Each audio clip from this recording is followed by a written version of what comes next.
always the difficulty, I think, with these exercises is how do you translate commitments into real action on the ground? He had waited a lifetime for the crown, yet the weight of what he carried was heavier than the crown itself. Behind the grandeur of Buckingham Palace and its golden trimmings lay a truth so incendiary it could fracture the very institution that built itself on bloodlines and pageantry.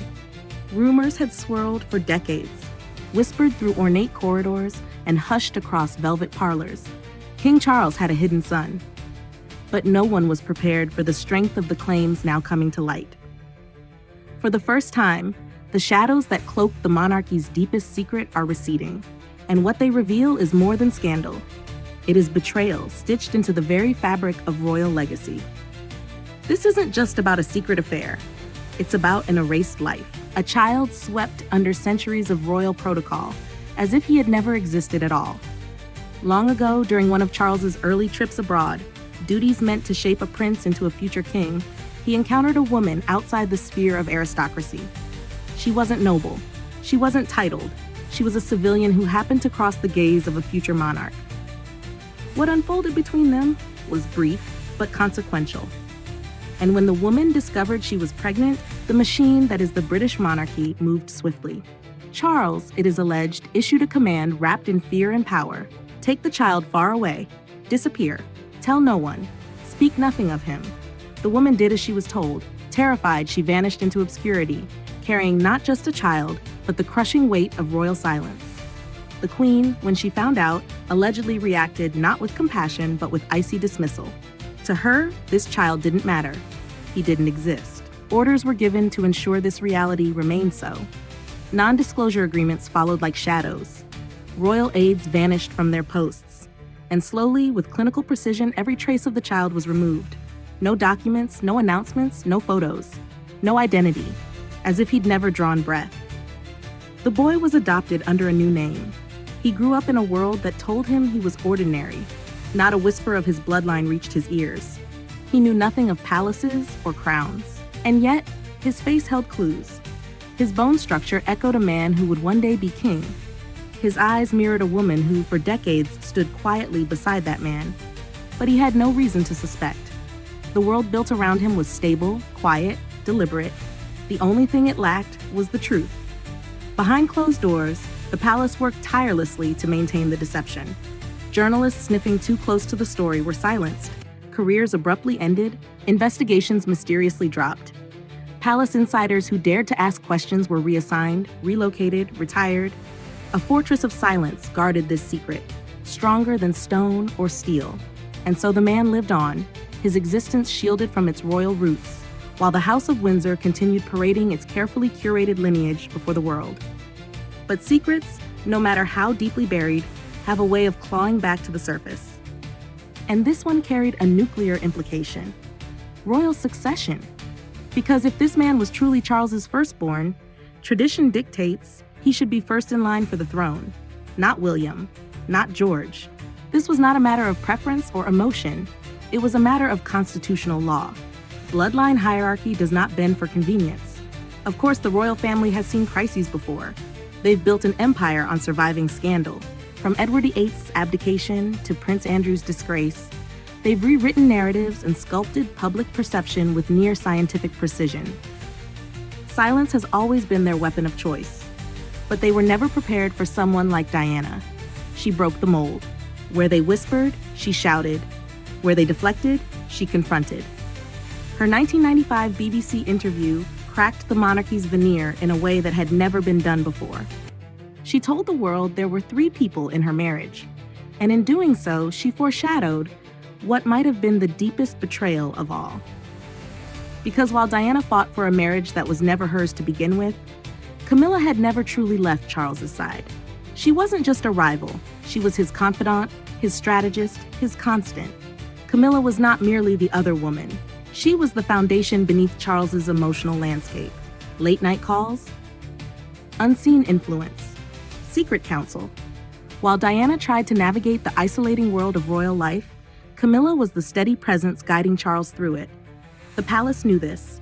They protected her, shielded her, quietly prepared her for the role she now holds.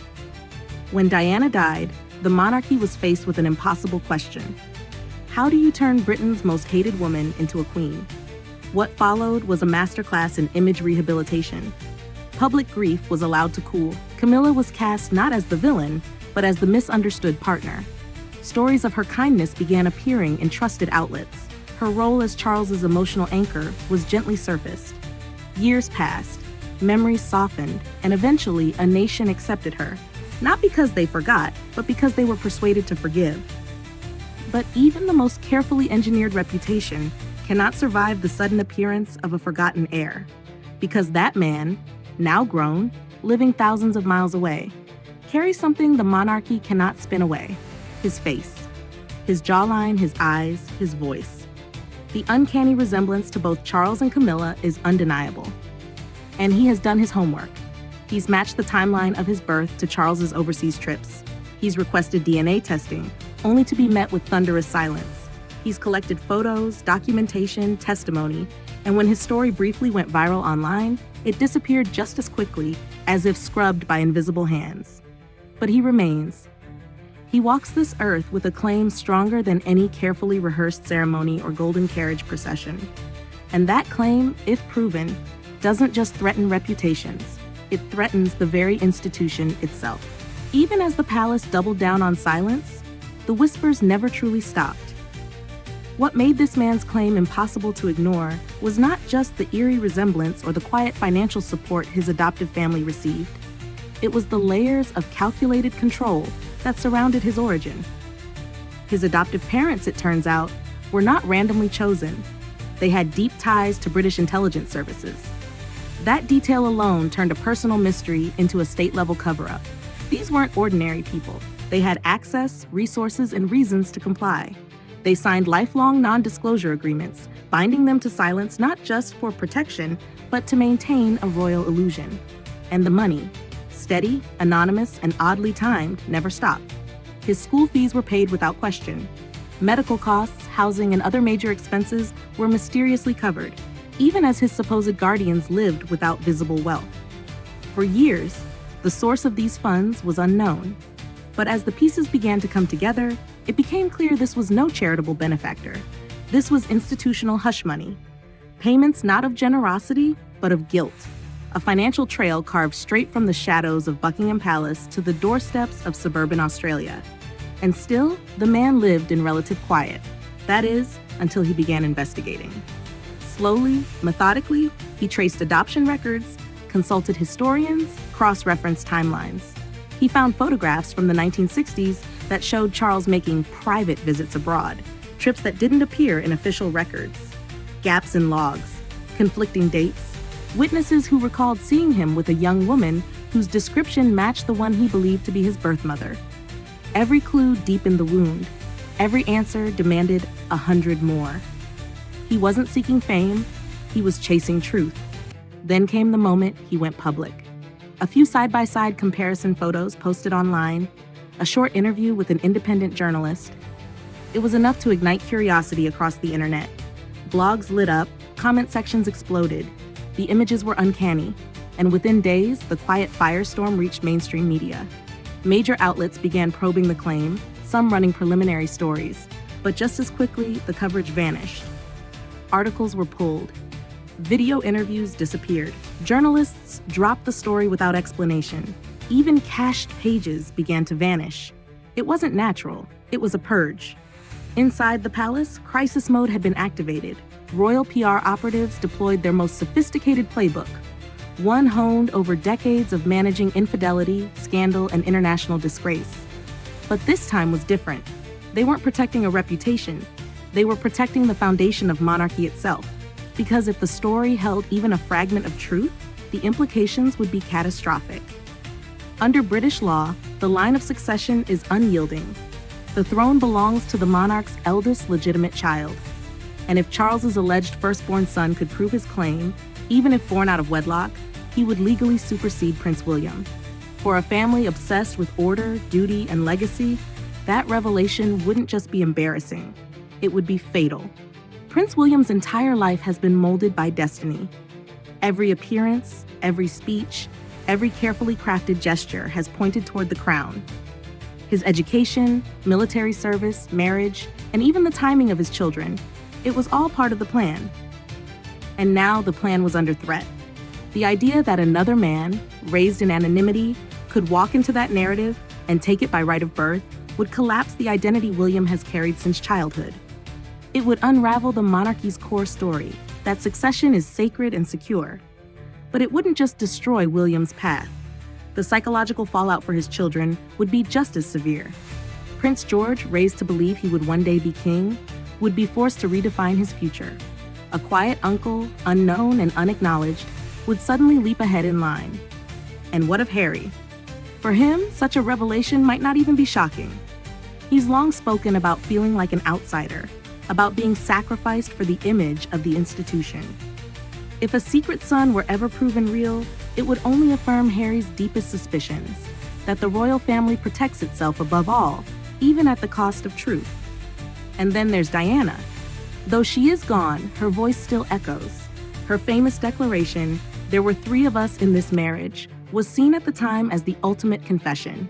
But what if it was only part of the truth? What if, in her final years, Diana suspected there were more secrets, more betrayals than even she could name? If she had known about a child, conceived long before her wedding, buried under protocol, how would that have reshaped her heartbreak? What makes this scandal unlike any before is the digital age. The monarchy's traditional tools, media manipulation, denial, payoffs, don't work the way they used to. Truth now lives on hard drives and cloud servers. DNA tests can be done privately and distributed globally in minutes. A single image, a leaked document, a slip from a former aide, any of it could shatter the carefully maintained facade of the House of Windsor. The palace knows this. Behind closed doors, they're not just worried about reputational damage. They're terrified of constitutional collapse. Because this is bigger than Britain. Commonwealth nations across the world, Canada, Australia, New Zealand, maintain ties to the crown out of tradition. But what happens when tradition is revealed to be built on deception? If the myth of a pure and orderly succession is broken, what loyalty remains? What is the crown without its story? And so the question looms. Does this man, this alleged firstborn, have the right to challenge history? Should the monarchy address his claim or continue hiding behind centuries of silence? Because one thing is certain, he is not going away. He still exists. His story still lives. And in an age where every secret has a digital footprint, it is no longer a question of if the truth will surface, but when. While the palace fortifies its walls with silence, legal teams with centuries of tradition at their backs have been quietly convening. These are not courtroom theatrics. They are cold, clinical examinations of constitutional law, lineage, and the terrifying prospect of rewriting history. The crown's legal apparatus, built to endure wars and abdications, now stares down a dilemma it may not be able to contain. If the man from Australia can legally establish paternity, his claim would not be speculative or symbolic. It would be binding. That's the cornerstone of British royal succession. Legitimacy by blood, not preference. And unlike past scandals, this one isn't buried in a remote century or tied to a distant duke. It strikes at the reigning monarch's own legacy, and through him, the entire royal narrative. What the public must understand is that this issue, if proven, wouldn't simply remove William from the throne, it would rewrite the royal timeline. Every image, ceremony, and global tour would become part of a lie by omission. This isn't just about one man's right, it's about the monarchy's survival. Imagine the internal panic. For the courtiers, the advisors, the protectors of protocol. Generations of tradition balanced on a single, unacknowledged birth. But the family has always been less concerned with moral reckoning than with optics and order. That's why this story had to be erased. Not corrected, not explained, just disappeared. And for a time, it worked. But the world has changed. Anonymous tipsters can leak information across continents. Genealogical databases can expose bloodlines in days. A secret child in the 1960s was a manageable problem. A secret adult with proof in the 2020s? That's a catastrophe. Still, it isn't just legality that haunts the royals, it's public sentiment. For decades, the monarchy has presented itself as the embodiment of duty, discipline, and moral clarity. But if it is shown to have not only concealed a rightful heir, but actively manipulated and exiled him, the emotional breach with the public would be irreparable. The veil of mystique that gives the crown its gravity would be lifted, revealing not grace, but calculation. Not lineage, but exclusion. And now the Australian man, still unnamed in official discourse but increasingly identified by investigators, remains determined. This is not a publicity stunt. Those close to him describe a quiet, measured man driven not by vengeance but by identity. For so long he existed within a fiction curated by others. He is not seeking the throne, he is seeking the truth. And he has followed every lawful step to get there. Requests for DNA have been ignored, inquiries blocked, legal pathways stalled. But each stone wall only sharpens the question. If his claim is false, why not disprove it once and for all? Because disproving it would be easy. A single DNA test could extinguish decades of rumors in one stroke. And yet the test never comes. The palace does not answer. And that silence screams louder than denial. As global media takes cautious steps around the story, smaller independent outlets, whistleblowers, and investigative journalists are doing what legacy media won't, chronicling the evidence. Photos, travel logs, personal testimonies. In isolation, they're circumstantial. Together, they sketch a damning portrait of plausible truth. And in a world desensitized by constant scandal, this story still cuts through because it's not just gossip, it's legitimacy, identity, and the very architecture of hereditary rule. What's more, the public no longer blindly reveres the monarchy as it once did. There is growing skepticism, especially among younger generations, who see the institution less as a symbol of unity and more as a relic of inherited privilege. If this story breaks fully into mainstream awareness, and it will, support for the monarchy could evaporate. Commonwealth countries long questioning their ties to the crown may finally have their tipping point. Republic movements will gain traction. Referendums will be called. And the modern British monarchy, already wobbling under the weight of irrelevance and inconsistency, may find itself in freefall. It is, in every sense, a perfect storm.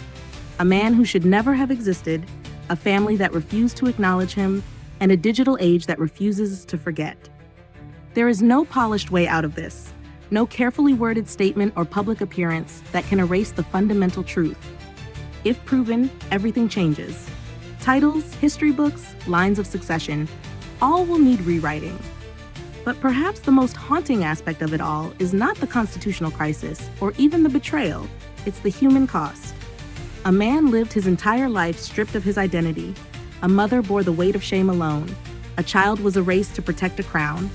And now, as an adult, he must fight not just for recognition, but against an empire built to silence him. The palace will resist. The crown will stall. But time and truth are no longer theirs to command. And the world is watching.